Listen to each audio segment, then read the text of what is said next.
Assalamualaikum warahmatullahi wabarakatuh.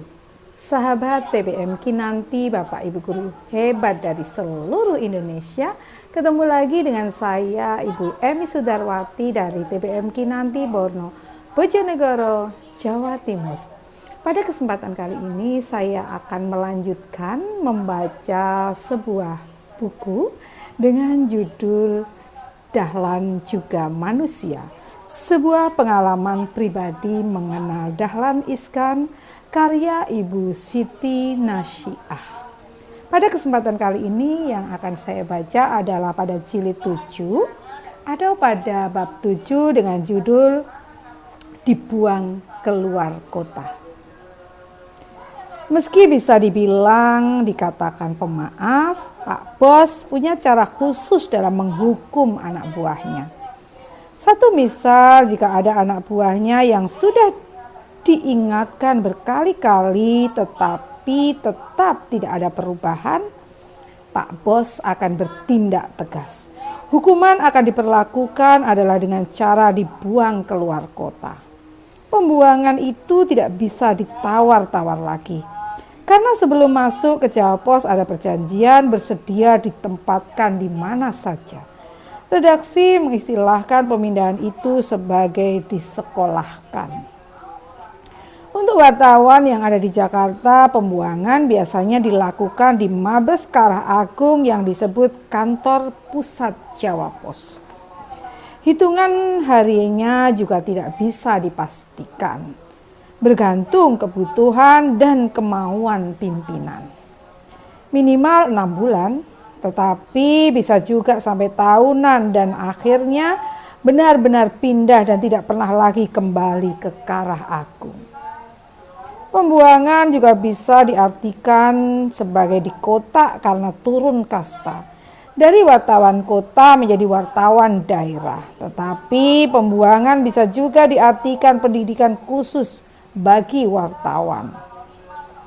Bagi yang berjiwa pejuang seperti yang disampaikan Pak Bos, ditempatkan di mana saja akan tetap hidup. Ibarat kiasan, emas akan tetap berkilau. Meski dibenamkan ke dalam lumpur, saya yakin kok yang namanya wartawan pejuang akan bisa hidup dan bikin prestasi dimanapun tempatnya, kata Pak Bos dalam kesempatan di acara rapat akbar Jawa Pos.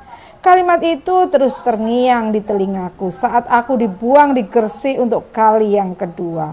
Yang pertama memang cuma 4 bulan saja, tapi justru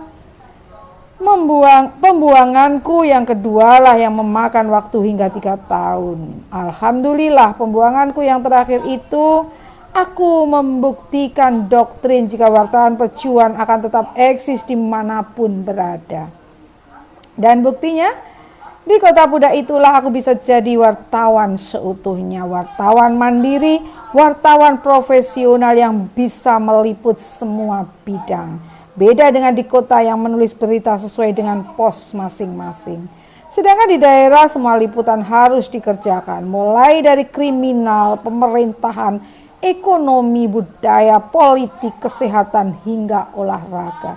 Tak ada pembagian pos dikarenakan di Gresik itu aku hanya seorang diri.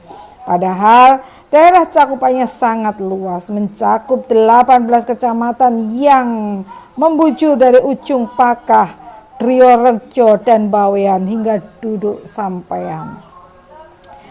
Bisa dibayangkan betapa berat tugas di liputanku saat itu. Selain tidak ada wartawan lain, halaman yang disediakan cukup banyak, setengah halaman dan setiap hari. Untungnya tugas yang diberikan Pimretku yang kala itu dipegang Pak Solihin bisa kunikmati. Tugas-tugas liputan bukan jadi beban, tetapi justru malah jadi hiburan tersendiri. Tak salah jika kemudian di Gresik aku punya banyak kenalan, banyak sahabat dan banyak kawan. Jika akhirnya kemudian muncul istilah wartawan Jawa Pos di daerah ibarat raja ketir, tidaklah salah, aku merasakan hal itu. Lebih-lebih saat kantor Biro Jawa Pos berubah status menjadi Radar Gresik, aku benar-benar merasakan jadi raja kecil itu. Kok? Iya. Karena hampir semua pejabat mulai dari tingkat kelurahan hingga kepala daerah pernah ke kantor Jawa Pos yang berada di Geraha Kembangan Asri atau GKA itu. Bahkan rumah milik Humas PT Semen Gresik atau SK yang disewa jadi kantor biro itu dijadikan markas oleh beberapa partai politik, utamanya dua partai besar, PKB dan PDI Perjuangan. Sekedar informasi saja, di DPRD Gresik, dua partai itu menguasai mayoritas suara parlemen yang berjumlah 45 kursi. PKB dengan 14 suara dan PDIP 12 suara. Kala itu PKB dipimpin Kiai Haji Robat Masyhum dan PDIP dipimpin Bambang Suartono. Hitungan di atas kertas dua partai itu yang memimpin Gresik. Benar saja saat pemilihan Bupati Robat Masyhum berpasangan dengan calon PDIP Sambari Halim R otomatis memenangi pilihan kepala daerah yang dilakukan anggota DPRD dan kantor Biro Jawa Pos Gresik jadi saksi bisu koalisi dua partai besar itu dalam menjadikan Bupati dan Wakil Bupati Gresik di tahun 2005.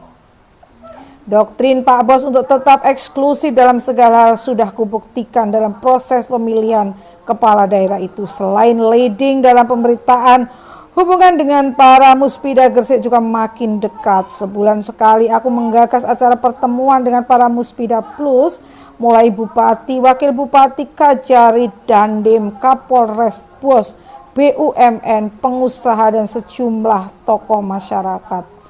Acara silaturahmi dengan cara makan malam dan nyanyi bersama itu dilakukan di Surabaya. Dari sinilah banyak berita yang bisa kutulis sebelum sampai pada wartawan lain. Pesan Pak Bos untuk tetap kritis dan independen tetap kupegang teguh.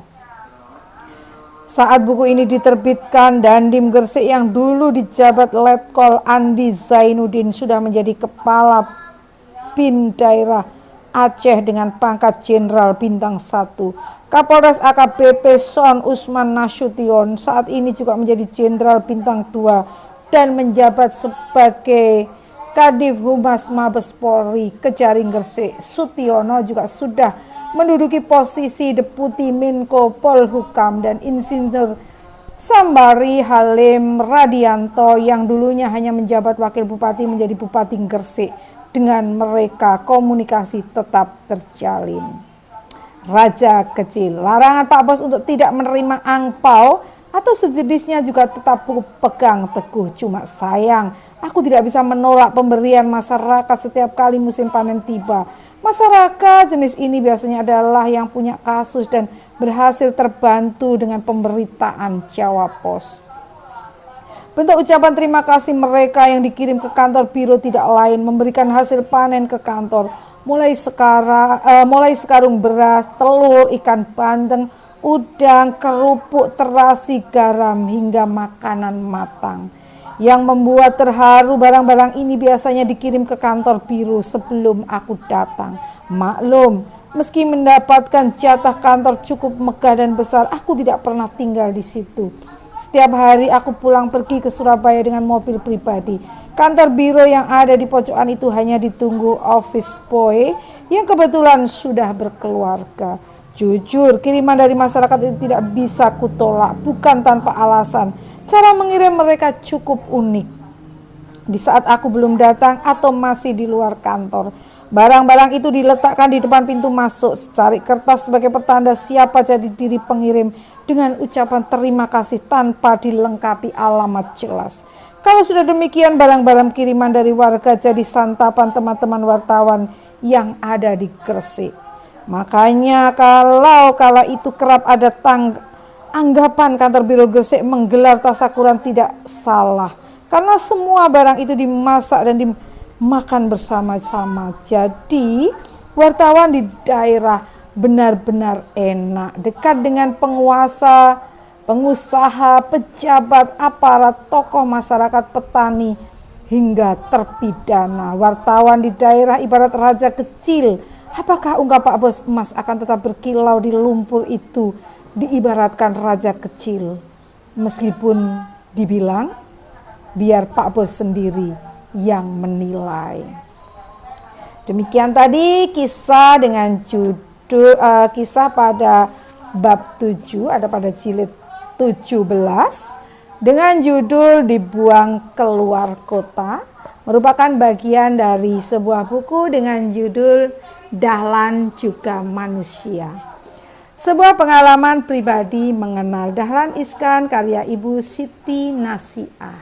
Mudah-mudahan menjadi inspirasi untuk kita semua, terutama buat saya. Terima kasih atas segala perhatiannya dan mohon maaf jika ada kekilafan.